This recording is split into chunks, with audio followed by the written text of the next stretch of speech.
Radhe Radhe. Welcome back to your channel. आपका स्वागत है। आज हम आगे के श्लोकों का मनन चिंतन करेंगे। जातस्य हि ध्रुवो मृत्यु ध्रुवम जन्म मृत्युस्य च तस्मात् परिहर्त्यानर्थे न त्वं शोकचित्तुर्महर्षि। क्योंकि इस मान्यता के अनुसार जन्मे हुए की मृत्यु निश्चित है और मरे हुए का जन्म निश्चित है। इससे भी इस बिना उपाय वाले विषय को तू शोक करने के योग्य नहीं है। जैसे कल हमने पढ़ा था, सुना था आपने कि ठाकुर जी कहते हैं कि जो जन्म है उसका आत्मा, जो अगर आप जन्मने और मृत्यु वाले भी समझते हो अर्जुन जी, तो शोक करना तभी भी नहीं है, क्योंकि जो जन्म है उसकी मृत्यु निश्चित है और जो जन्मा हुआ उसकी मृत्यु निश्चित, जो मर गया उसका दोबारा जन्म होना भी निश्चित है। तो ये जो प्रोसीजर है, जो ठाकुर जी ने ये एक तरीका चलाया हुआ है, तो इसके लिए वो कहते हैं कि शोक करने का कोई योग्य नहीं है ये बात। देखो, अगर आप सोचो कि हमारे जो दादा परदादा, जो उनसे भी आगे जो हमारी जनरेशन्स हैं, अगर मृत्यु नहीं होती और वो लोग भी जिंदा होते, ठीक है, तो कितना परिवारों में संतुलन बताना कितना मुश्किल हो जाता। और या आप ये सोचो कि अगर जन्म ही नहीं होता किसी का, तो भी कितना मुश्किल हो जाता है कि न्यू जनरेशन्स कैसे आती, जो लोग अपने पीछे कर्मों का हिसाब कैसे होता। तो ये सारी जो सृष्टि की परंपरा ठाकुर जी ने बनाई हुई है, जन्म से मरण, मरण से जन्म, ये एक सीक्वेंस वाली एक ठाकुर जी का बहुत ही अच्छा ऑर्गेनाइजेशन है एक किस्म का देखा जाए तो ठाकुर जी सबको मौका देते हैं कि आपका जब तक शरीर और आपको श्वासें मिली हुई हैं, आप इसका सदुपयोग करो। और फिर अगर आप सोचो कि हमें जन्म क्यों दिया जाता है, जन्म मरण के चक्कर में क्यों डाला हुआ है, तो ये जो अगर आप श्रीमद् भागवत महापुराण पढ़ते हो, तो वहाँ पे जो द्वादश स्कंद है उसमें उद्धव जी को ठाकुर जी ज्ञान देते हैं उद्धव गीता के अकॉर्डिंग।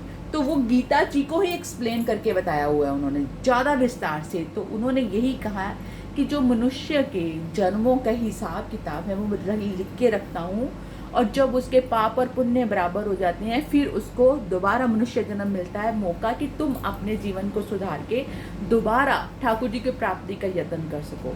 क्योंकि उसमें अगर मैं अभी आपको एक्सप्लेन करूँगी ना श्रीमद् भागवत महापुराण में जो लिखी हुई गीता, तो बहुत बड़ा हो जाएगा। छोटा सा फटाफट बता देती हूँ कि एक वृक्ष के डाल पर जीवात्मा और ईश्वर दोनों बैठे, दोनों पंछी बैठे हुए हैं। तो उनमें से हमने ही, हमारी जीवात्मा ने ही नव द्वार वाले घर को पसंद करा, वो ही अपनी मर्जी से फंसाया ये जीने मरने के लिए, जहाँ से कहते हैं कि शुरुआत हुई है। तो उस चक्कर में हम फंस गए, विषय भोग वासनाओं में फंस गए, और अपने जो हमारा बहुत परम प्रिय मित्र ईश्वर हैं उनको हम भूल गए।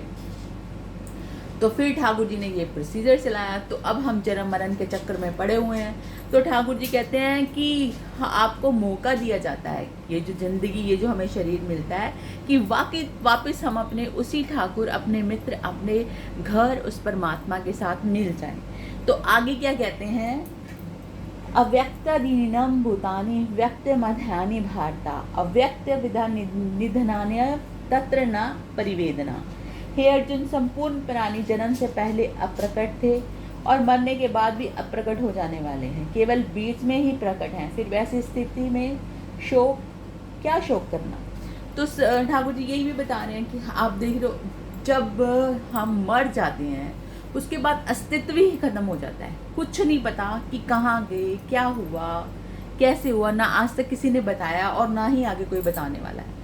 और ये मरने की बात किसी, और जन्म से पहले क्या थे, हम क्या कर रहे थे, कहाँ थे, कौन थे, कुछ नहीं जानते।